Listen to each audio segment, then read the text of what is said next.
So close to the goal, headed to light that will hold. Now it's time, together what's love. Show me how stars fall down as tears shine bright. Wherever you go, that I'll be your side, so that we can see through the night.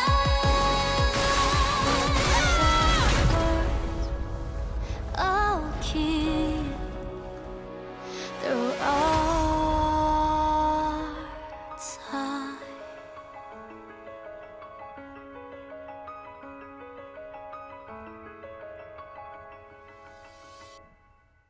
Shift Up, a Korean mobile game developer, has made a stunning entrance into the console market with their AAA debut, Stellar Blade. Originally called Project Eve, this title not only boasts impressive graphics, but also delivers stellar gameplay. This game initially piqued my interest, but I wasn't set on buying it. However, everything changed after I tried the demo they released on the PlayStation Store.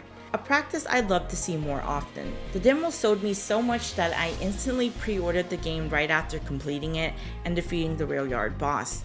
Today, I'm going to be going over my thoughts after beating this game a couple of times, with over 75 hours at the time of writing this.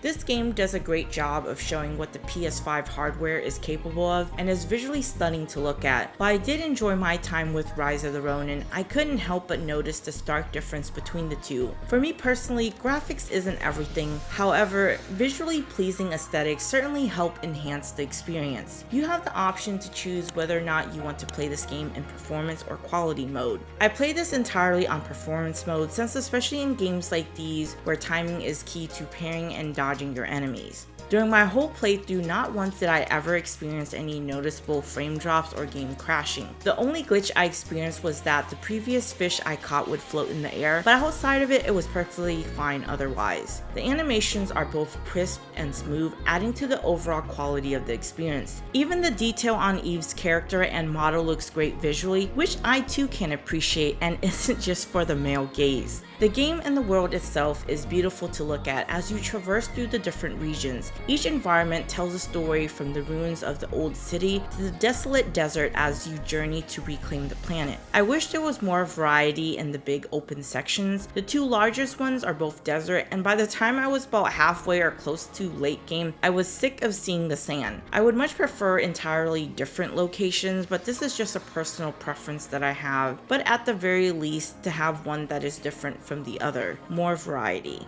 While story is present in this game, it's certainly not the star of the show here, at least to me, as more so to get you from point A to point B. In Stellar Blade, Earth is no longer the home we knew. Ravaged by alien invaders known as the Naytiba, humanity is on the brink of extinction. Clinging to life in a distant space colony, amidst this despair, a glimmer of hope shines through Eve, a warrior with the daunting task of reclaiming Earth. This journey is as much about uncovering the mysteries of the past as it is about fighting for a future. I felt like a lot of the characters here aren't really interesting and lack the depth I was hoping to see. You didn't really see more of their personality and character till more so towards the end of the game. For example, I wish we could have more context or further explore the relationship between Taki and Eve prior to this mission to save humanity, or implement missions that are flashbacks. Also to note, I play this game in the English dub for streaming purposes, but would recommend playing in Korean for a better experience,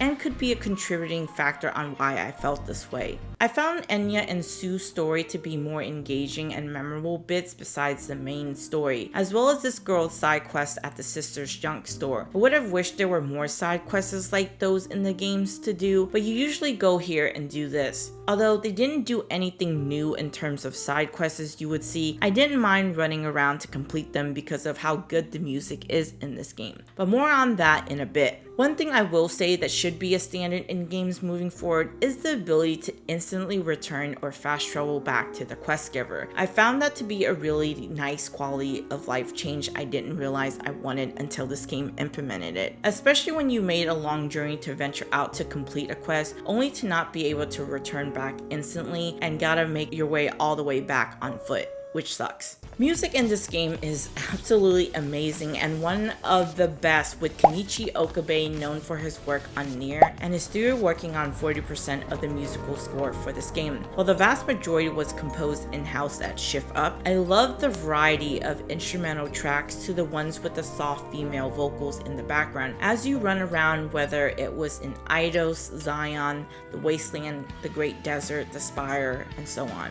The vast majorities of the tracks in this game are pleasing to the ears, with the exception of the Oasis with the male vocals there. Just didn't do it for me personally. I remember they did release a little mini album that's on Spotify if you want to listen to it, but until then we'll have to wait until I believe it's July. Feel free to correct me on this, of when the full OST is going to be out. I'm hoping there's a physical edition to this. I would buy it in a heartbeat. I absolutely just love the music in Stellar Blade. It is phenomenal. Anyways, look, the enemies in this game are definitely grotesque, but that's what those at Shift Up was going for, which I can respect their stylistic choice here. These are unique, although I feel like the mobs could use more variety, especially in the desert, but perhaps that's just me. The bosses are just as creative too. Still, I love the boss design and fights in this game. Some of my favorite ones were the ones late game, and the music along with it was fucking hitting. The boss arena during the Katakuri with the cherry blossom and just overall visual aesthetic was among my favorite to fight in. The boss fights in this game were challenging, fun, satisfying, and the music was just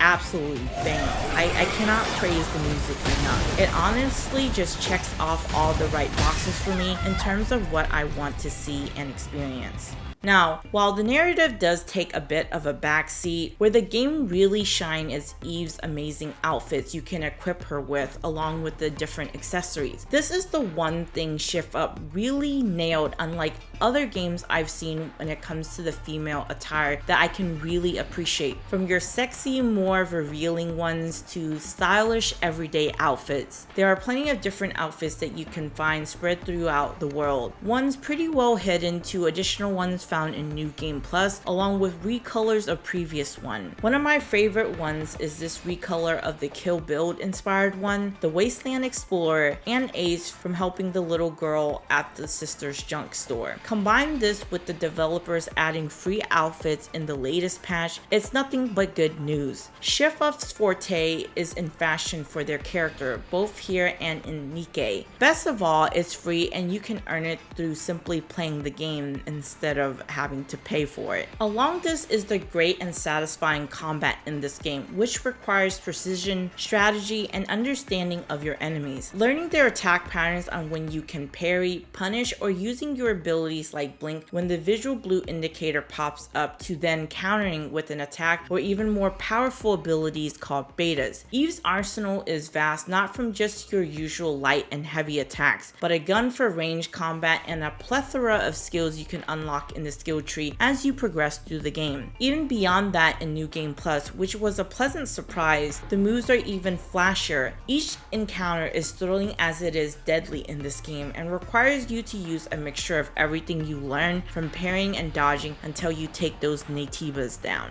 This game isn't just all about the combat, but the different puzzles you may encounter, from the chests that have timed inputs or randomized one to platforming that you may find yourself doing in this game. I feel like I must be getting old and perhaps my reaction time is just ass, but I found the randomized chest input to be the most difficult since I can't predict what's next. I managed to open 3 on my own, but that's after more tries than it should, but you know, skill issue. These locked chests or platforming may lead to rare materials and upgrades to soda cans to collect in this game. Yes, you heard that right, you do collect soda cans in this game. The platforming in this feels heavy and hard to be precise with at times, as much as I would like to position Eve the way that I want. Unless it's alleged that you're meant to cling on or grab, Eve's character otherwise wouldn't be able to grab onto it in order to climb, which at times I found really frustrating to deal with, and even worse when jumping towards a ladder.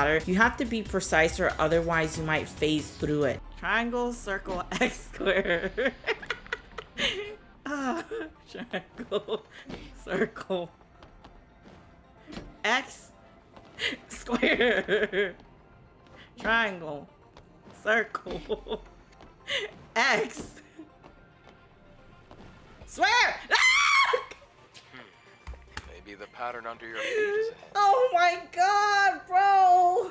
Progression in this game isn't by your character level. You gain XP from killing enemies, gathering data off of corpses, completing quests and missions. Fill up the bar at the top right and get 1 skill point every time you do, which you can then use towards the skill tree. Anything from beta skills, which are special moves you execute, to things that would help with survivability. I wasn't particularly a fan of the parrying and dodge being behind the skill tree and the double jumping behind the story progression, but I get the reasoning behind it. Outside of that, players can tailor their gameplay to their style, whether you prefer a stealth approach and or an agility or brute strength or a glass cannon. Stellar Blade offers different gear you can equip her with, from increasing attack speed, doing more damage, melee damage reduction, increasing crit rate or beta recovery. You get the idea. This customization extends the arsenal at Eve's disposal, ensuring that your approach to the combat and exploration is uniquely to yours. Endgame for the most part gave me some challenge, but it wasn't until towards the end of the game, at the point of no return, where I felt like things really ramped up with the last few bosses. The game launched with New Game Plus, and in addition to hard mode, you get to keep all of your data bank, skills, outfit, and all, except access to the areas and stories would reset, which was really nice. In addition to that, the beta skill tree is now further extended with additional combos to the different moves. I adore how flashy it looks, so you could replay through all of this for the other endings. In a more recent update, which was completely free, additional outfits were added to the game for you to acquire, and an added boss challenge mode. If you're curious about that, be sure to check out the video in the description as well at the end of this video.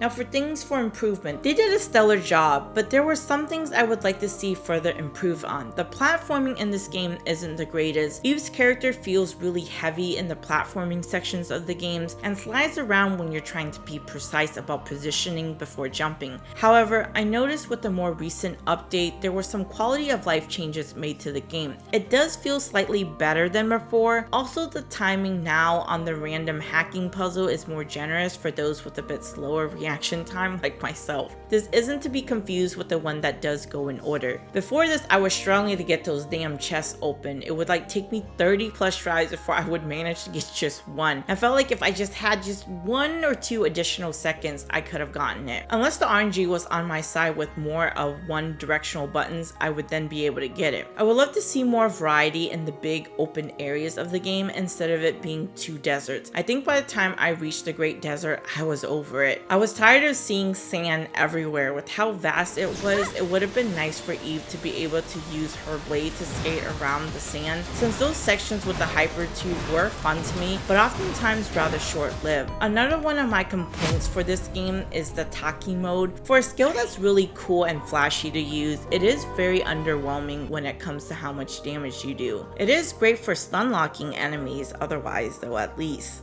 In conclusion, Stellar Blade, being an entry from a mobile game developer to console by Shift Up, has been nothing short of impressive. The game offers a visually stunning and smooth experience, leveraging the power of Unreal Engine 5 and the PS5 to deliver dazzling graphics and smooth animations. Despite some minor issues with the platforming and a somewhat repetitive world design, the overall atmosphere, engaging combat, and breathtaking score more than makes up for it. The game's story might not be its strongest suit, but it provides a solid backdrop for the thrilling journey of reclaiming Earth. With satisfying gameplay mechanics and variety of outfits and customization options for Eve, Stellar Blade has truly set a high bar for future titles from Shift Up. I highly recommend giving it a try, especially if you're into hack and slash with heavy parrying and dodging elements with the gameplay. Thank you for joining me as I shared my thoughts on this journey through Stellar Blade. Let me know what your thoughts are in the comments below, and for more gaming reviews and everything else, subscribe to the channel. Take care.